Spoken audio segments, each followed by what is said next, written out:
Welcome to the third episode of Shining Light from the First Methodist Church of Temple, Texas. I'm Dr. Diane Howard, your host. This episode focuses on the use of media to share the gospel of our Lord Jesus Christ locally to internationally through radio, television, film that is used on site and online. We use movies and much more that most churches can also use because these kinds of media are all cost-effective and user-friendly.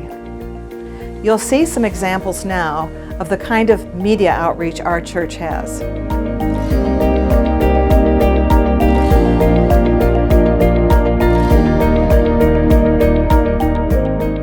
I am Zechariah Baker, the owner of the Beltonian Theater here in downtown Belton, a proud member of the First United Methodist Church in downtown Temple, also an alumni of Mary Hardin Baylor right up the street.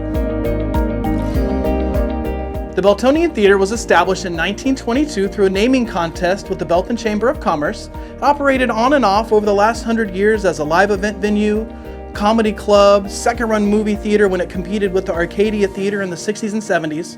It closed down with the advent of the VHS in about 1980 and was renovated and reopened in 2008.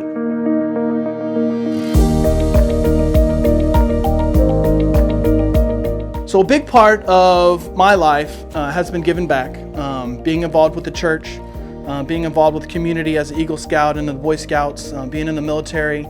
Really kind of has given me a sense of community, and I really love to get involved with local churches, local organizations. Hope for the Hungry has a couple events here. We've teamed up with the Czech Heritage Museum for some more free events. The Beltonian Theater has been so many different things to people over the years that we want to tie into all of it, be able to provide a multi-use facility. There's no limit to what we can do with the Beltonian Theater.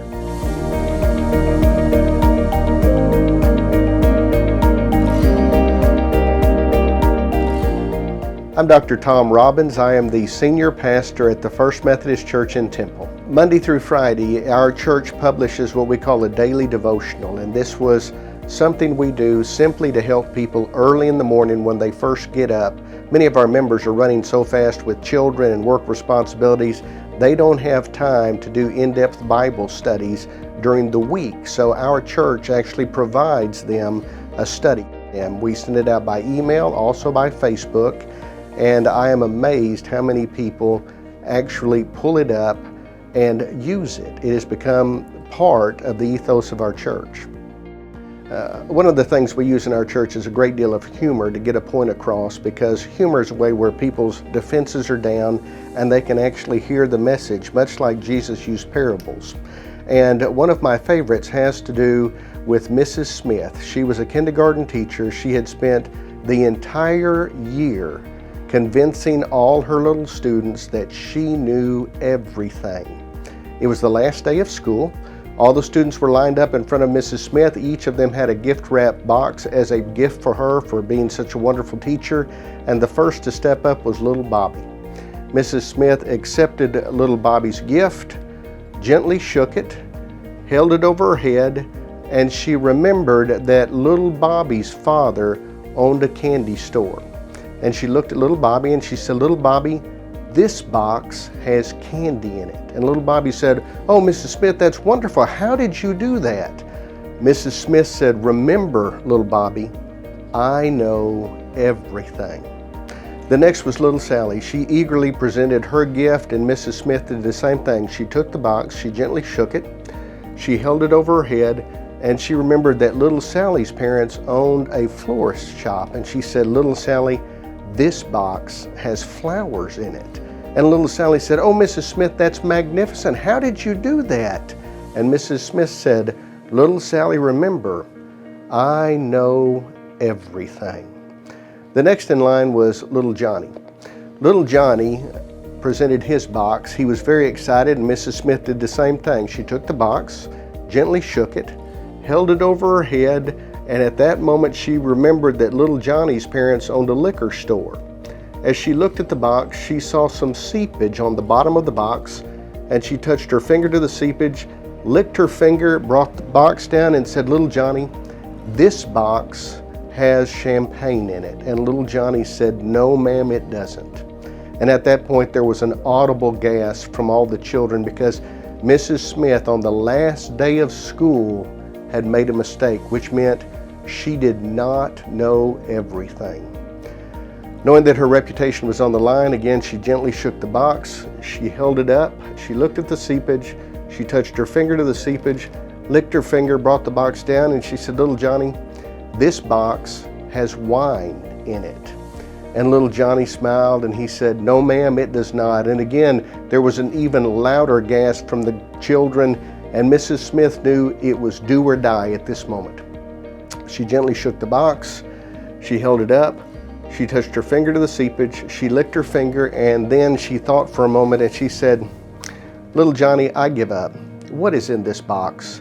And little Johnny grinned and said, "It's a puppy."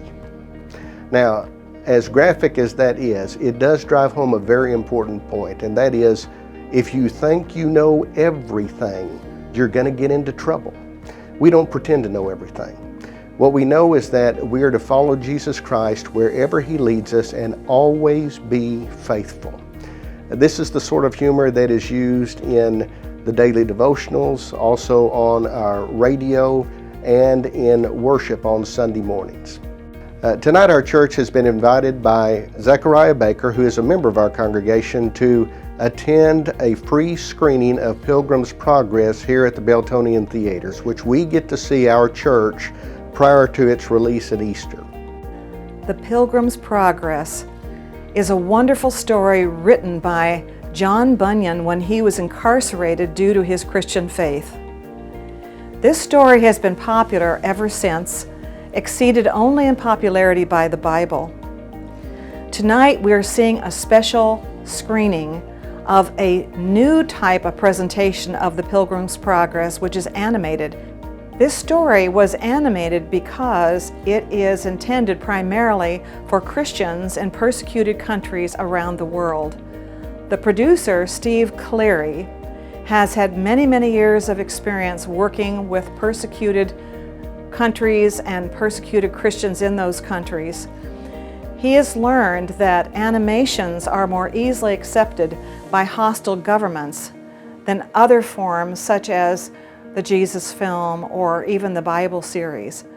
So because this is an allegory and animated, it's being accepted even in Iran this Easter. It is to be shown on the second largest television network in Iran for Easter. It is also designed for about 120 other countries where there are persecuted peoples. Eventually, they hope to expand the translations to cover languages all over the globe. This work has been produced for missionaries. They're able to receive it free of charge and use it to encourage their own people as well as to reach out with the gospel of our Lord Jesus Christ. Digital platforms today are superseding traditional television content delivery. They're easy to use, cost-effective for the consumer as well as for the producer and distributor. Churches can use digital platforms today, which is what we're doing and hope other churches will do as well. Thank you for joining us for the third episode of Shining Light. Watch for further episodes.